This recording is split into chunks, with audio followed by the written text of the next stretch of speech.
Bienvenue Stop Invest, la chaîne des top d'investissement. Ici, on parle essentiellement d'entreprises de qualité. Avons-nous une opportunité d'investissement ici sur SMED? C'est la question à laquelle on va essayer de répondre en se basant sur les états financiers de la compagnie. Je rappelle que ceci représente uniquement mon point de vue et non un conseil d'investissement.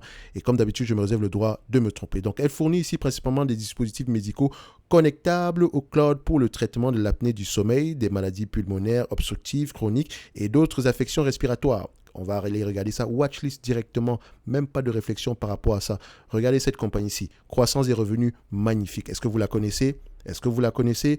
Marge brute ici, les marges brutes ont tendance à diminuer, certes, mais attention, on a une stabilité sur les dernières années. Faites très attention par rapport à ça, ok? Mais il faut également comparer la marge EBITDA. Je vous ai toujours dit que les deux doivent aller ensemble. On peut avoir une marge brute qui diminue, mais une marge EBITDA qui augmente, ok? So, on constate quoi? La marge EBITDA est plutôt rester voilà, on a même une légère croissance, mais elle est plutôt restée stable sur les dernières années. Faites très très attention par rapport à ça. Donc on constate ici qu'à peu près depuis 2009, on a une stabilité des marges. Stabilité des marges. On adore ça et la croissance semble ne pas s'arrêter. OK?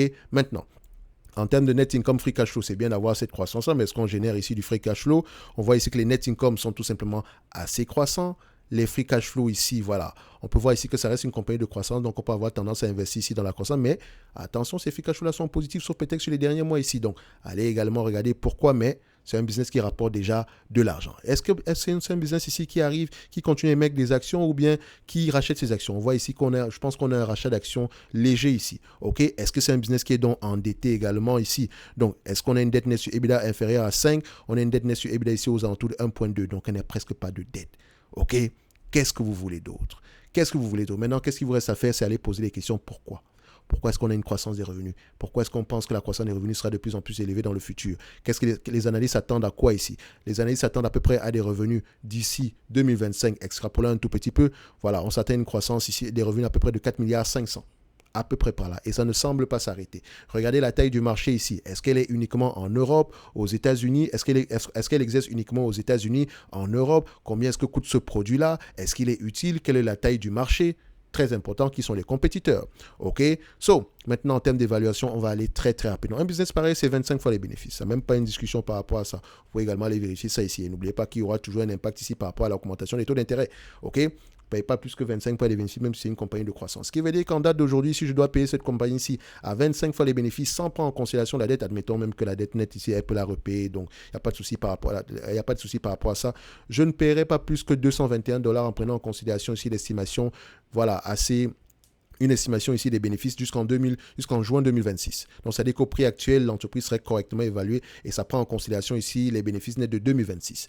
Maintenant, si nous avons un marché ici de l'ordre de 50 milliards et que nous avons uniquement un chiffre d'affaires de 3 milliards en date d'aujourd'hui et qu'on est leader dans notre secteur d'activité, vous constatez que la croissance ici, on n'a même pas encore 10% de part de marché. Il y a de grandes chances que l'entreprise ici continue à croître. Donc, il faut regarder la taille du marché ici. C'est très, très important parce qu'on pourrait se dire ici, oh, c'est surévalué. Non. Est-ce qu'on prend en considération le potentiel d'augmentation des marges? Est-ce qu'on prend en considération ici le potentiel ici de croissance des revenus? C'est important à les prendre en considération, ok? Sinon, on peut se tromper. Également, ici, je pense il faut également voir ici s'il n'y a pas eu des problèmes au niveau ici est-ce qu'il n'y a pas eu des rappels, des choses comme ça? Donc, c'est toujours important à aller regarder. Je cherche ici l'information par rapport à la taille du marché. Si je peux la trouver ici, tant mieux. Si je ne la trouve pas également ici, c'est quelque chose que vous pouvez retrouver ici quand est présent généralement ici l'information ici, quand est présent généralement ici lors de la présentation ici aux investisseurs ou bien ici dans les conférences call. Il faut écouter les conférences call, il faut lire les rapports financiers. Donc, ce genre de business-ci déjà, boum, on fait quoi? Watchlist directement. On aimerait avoir ce genre d'entreprise ici en portefeuille, ok? On la met dans la watchlist. Maintenant, on essaie de regarder la taille du marché ici rapidement. Taille du marché, on a Investor Day ici qui date de 2021, c'est pas plus grave que ça. Donc, on a le transcript, le conférence call ici. Donc, je prends ça, view the presentation.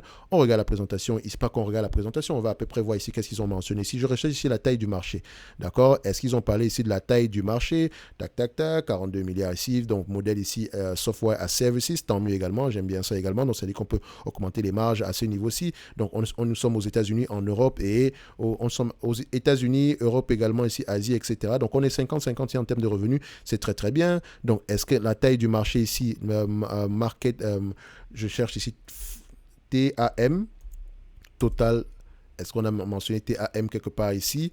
Total Addressable Market, est-ce que c'est mentionné?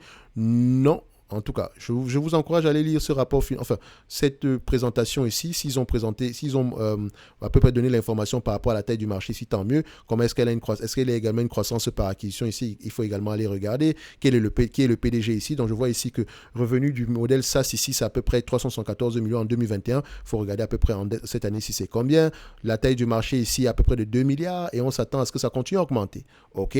Donc, en 2021, on avait déjà une taille de 2 milliards ici, juste pour le modèle SaaS. Donc, pour les revenus SaaS ici, donc c'est-à-dire que pour un segment d'activité ici. Donc, regardez également pour le reste. Est-ce qu'elle a présenté cette information-là? On va aller regarder ça ici. L'année du sommeil, il semble-t-il que ce soit également assez important ici.